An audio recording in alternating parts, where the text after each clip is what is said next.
Assalamualaikum warahmatullahi wabarakatuh. Kita berjumpa kembali di channel ini yang membahas seputar sejarah, teknologi canggih, dan seputar informasi menarik lainnya. Untuk kali ini kita akan kembali membahas tentang sejarah. Dan yang akan kita bahas adalah asal-usul nama Indonesia. Namun sebelum kita lanjut ke pembahasannya, jangan lupa untuk dukung channel ini dengan cara like, comment, and subscribe channel ini. Dan jangan lupa juga untuk aktifkan tanda loncengnya agar bisa mendapatkan notifikasi saat ada video terbaru dari channel ini. Kalau sudah, yuk langsung kita simak pembahasannya. Cikiding.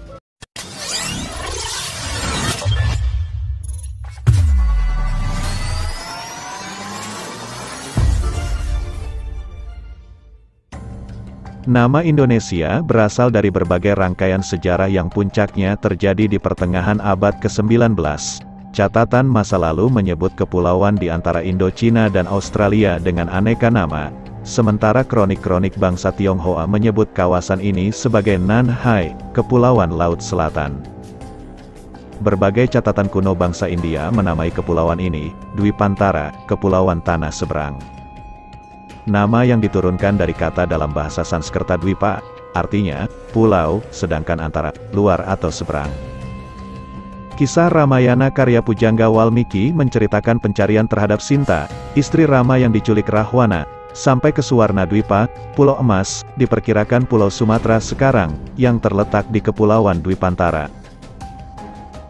Nama Indonesia berasal dari dua kata Yunani yaitu Indus yang berarti India, dan kata Nesos yang berarti pulau atau kepulauan, maka Indonesia berarti Kepulauan India. Wilayah yang sekarang diidentifikasi sebagai Indonesia memiliki nama yang berbeda, seperti Hindia Timur di peta tahun 1855 ini. Bangsa Arab menyebut wilayah kepulauan itu sebagai Jazair Al-Jawi atau Kepulauan Jawa, dan nama Latin untuk kemenyan, benzo, berasal dari nama bahasa Arab, Luban Jawi, kemenyan Jawa, sebab para pedagang Arab memperoleh kemenyan dari batang pohon Styrax sumatrana yang dahulu hanya tumbuh di Sumatera. Sampai hari ini jemaah haji kita masih sering dipanggil orang Jawa oleh orang Arab, termasuk untuk orang Indonesia dari luar Jawa sekalipun. Dalam bahasa Arab juga dikenal nama-nama Samatra atau Sumatera, Solibis atau Pulau Sulawesi, dan Sunda atau Sunda, yang disebut Kulu Jawi, semuanya Jawa. Bangsa-bangsa Eropa yang pertama kali datang beranggapan bahwa Asia hanya terdiri dari orang Arab, Persia, India, dan Tiongkok. Bagi mereka daerah yang terbentang luas antara Persia dan Tiongkok semuanya adalah Hindia. Jazirah Asia Selatan mereka sebut Hindia Muka, dan daratan Asia Tenggara dinamai Hindia Belakang. Sementara kepulauan ini memperoleh nama Kepulauan Hindia, Indische Archipel, Indian Archipelago, L'Archipel Indien, atau Hindia Timur, Ostindi, East Indies, Indus Orientalis. Nama lain yang kelak juga dipakai adalah Kepulauan Melayu, Malaysia Archipel, Malay Archipelago, L'Archipel Malais. Unit politik yang berada di bawah jajahan Belanda memiliki nama resmi Nederlands Indie, Hindia Belanda. Pemerintah pendudukan Jepang tahun 1942 sampai tahun 1945 memakai istilah Tu-Indo, Hindia Timur, untuk menyebut wilayah taklukannya di kepulauan ini. Edward Dawes Dekker, tahun 1820 sampai tahun 1887, yang dikenal dengan nama samaran Multatuli, pernah memakai nama yang spesifik untuk menyebutkan kepulauan Indonesia, yaitu Insulinde, yang artinya juga Kepulauan Hindia. Dalam bahasa Latin, insula, berarti pulau. Nama Insulinde ini selanjutnya kurang populer, walau pernah menjadi nama surat kabar dan organisasi pergerakan di awal abad ke-20. Pada tahun 1847 di Singapura terbit sebuah majalah ilmiah tahunan, Journal of the Indian Archipelago and Eastern Asia, JIAEA, BI, Jurnal Kepulauan Hindia dan Asia Timur, yang dikelola oleh James Richardson Logan, tahun 1819 sampai tahun 1869, seorang Skotlandia yang meraih sarjana hukum dari Universitas Edinburgh. Dalam JIAEA volume 4, tahun 1850, halaman 66 sampai 74, Earl menulis artikel on the leading characteristics of the Papuan, Australian and Malay Polynesian nations, pada karakteristik terkemuka dari bangsa-bangsa Papua, Australia dan Melayu Polinesia. Dalam artikelnya itu Earl menegaskan bahwa sudah tiba saatnya bagi penduduk Kepulauan Hindia atau Kepulauan Melayu untuk memiliki nama khas, a distinctive name, sebab nama Hindia tidaklah tepat dan sering rancu dengan penyebutan India yang lain. Earl mengajukan dua pilihan nama, Indonesia atau Malayunesia. Nesos, dalam bahasa Yunani berarti pulau. Pada halaman 71 artikelnya itu tertulis, diterjemahkan ke bahasa Indonesia dari bahasa Inggris. Penduduk Kepulauan Hindia atau Kepulauan Melayu, masing-masing akan menjadi orang Indonesia, atau orang Malayunesia. Earl sendiri menyatakan memilih nama Malayunesia, Kepulauan Melayu, daripada Indonesia, Kepulauan Hindia, sebab Malayunesia sangat tepat untuk ras Melayu, sedangkan Indonesia bisa juga digunakan untuk Ceylon, sebutan Sri Lanka saat itu, dan Maldives, sebutan asing untuk Kepulauan Maladewa. Earl berpendapat juga bahwa bahasa Melayu dipakai di seluruh kepulauan ini. Dalam tulisannya itu Earl memang menggunakan istilah Malayunesia dan tidak memakai istilah Indonesia. Dalam JIAEA volume 4 itu juga, halaman 252-347, James Richardson Logan menulis artikel The Ethnology of the Indian Archipelago, etnologi dari Kepulauan Hindia. Pada awal tulisannya, Logan pun menyatakan perlunya nama khas bagi kepulauan yang sekarang dikenal sebagai Indonesia, sebab istilah Indian Archipelago, Kepulauan Hindia, terlalu panjang dan membingungkan.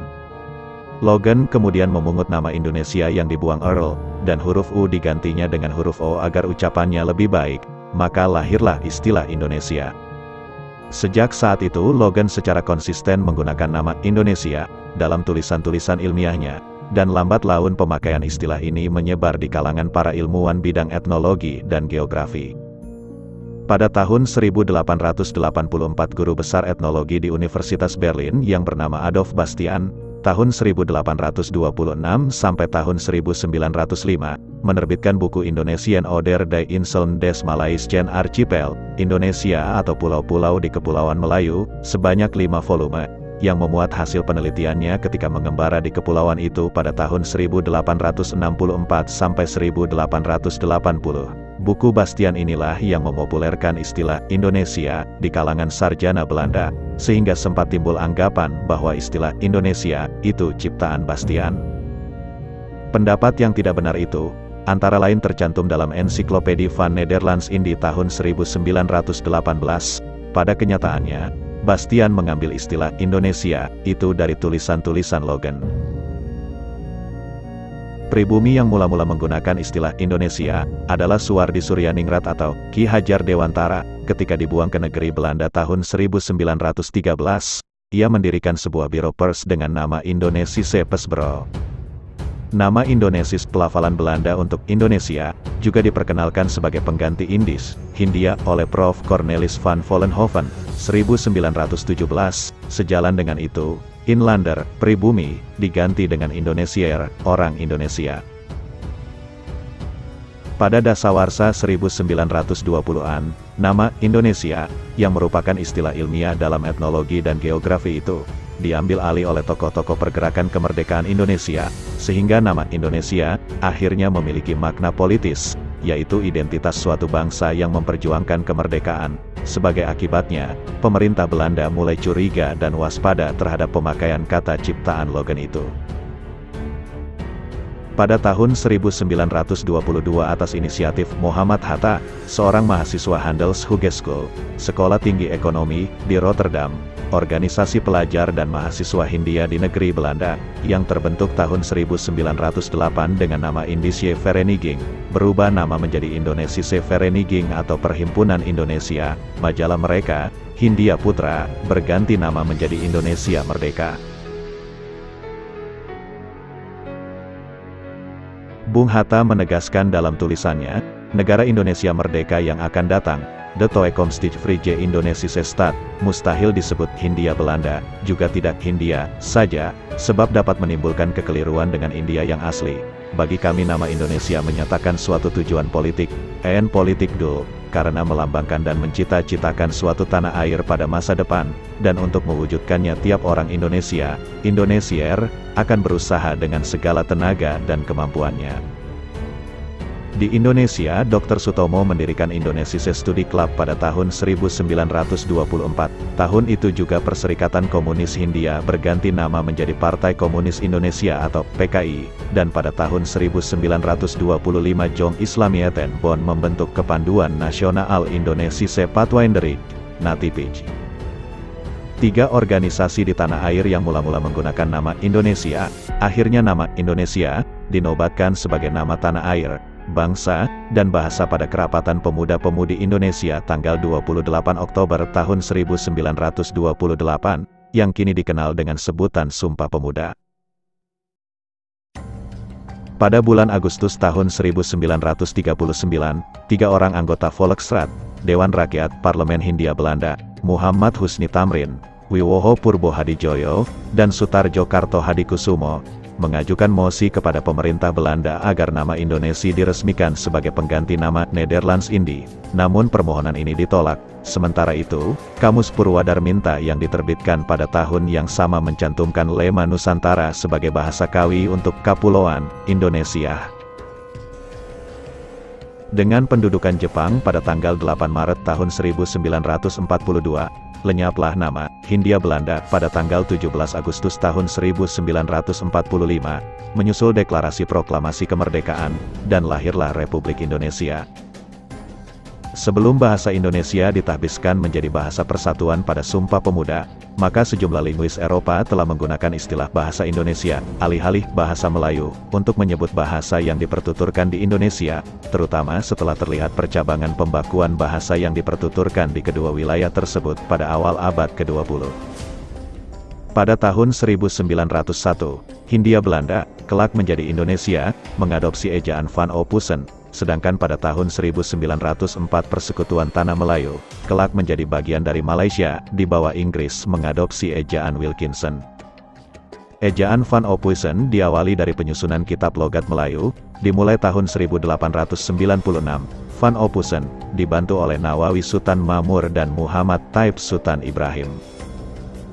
Salah satu linguis yang memopulerkan nama bahasa Indonesia adalah linguis Swi, Renoud Brandstetter, tahun 1842 sampai tahun 1860, yang dikenal sebagai pencetus teori akar bahasa Austronesia. Sejak 1908 mulai menyebut dirinya sebagai Indonesischer Sprachforscher, peneliti bahasa Indonesia, tulisan-tulisan Brandstetter pada kurun waktu sebelumnya, tahun 1893 sampai tahun 1908, yang disebutnya Malayo Polynesische Forsungen, studi bahasa Melayu Polinesia, mulai 1908 dinamai ulang menjadi Monographin zur Indonesischen Sprachforschung, monograf mengenai riset bahasa Indonesia. Walaupun demikian, bahasa Indonesia yang dimaksud oleh Brandstetter lebih luas daripada sekadar bahasa di Hindia Belanda saja, melainkan juga mencakup bahasa-bahasa Filipina, bahasa Madagaskar, mulai dari Formosa hingga ke Madagaskar. Oleh karena itu, penggunaan istilah Indonesia oleh kalangan linguistik tidak memiliki konotasi geopolitis yang sama dengan masa sekarang, melainkan sebagai cabang dari rumpun bahasa Melayu Polinesia Barat atau Austronesia Barat. Penelitian Brandstetter tentang bahasa Indonesia telah diterbitkan dalam bahasa Inggris pada tahun 1916, 4 esai. Dan satu di antaranya telah diterbitkan dalam bahasa Indonesia pada 1956. Esai-esai itu mempengaruhi perkembangan ilmu linguistik Austronesia. Tentang ketertarikannya, ia menyebutkan pengaruh Niemann, Hurgronje, Adriani, dan Conan. Penggunaan istilah bahasa Indonesia dalam pengertian modern, yaitu seperti dalam pemikiran Suryaningrat, baru muncul setelah 1918, dan dipakai dalam karya-karya A.L. Adrians, 1918, Jongman, 1918, Ratu Langi, 1918. Secara internasional, istilah tersebut mulai digunakan luas pada 1920-an, seperti dalam Weber, 1922, dan Kongres International pour la Paix di Paris, 1926. Untuk yang suka dengan video ini dan suka menyimak sejarah, jangan lupa untuk support channel ini dengan cara like, comment and subscribe channel ini, dan jangan lupa untuk aktifkan tombol loncengnya, agar bisa mendapatkan notifikasi saat ada video terbaru dari channel ini.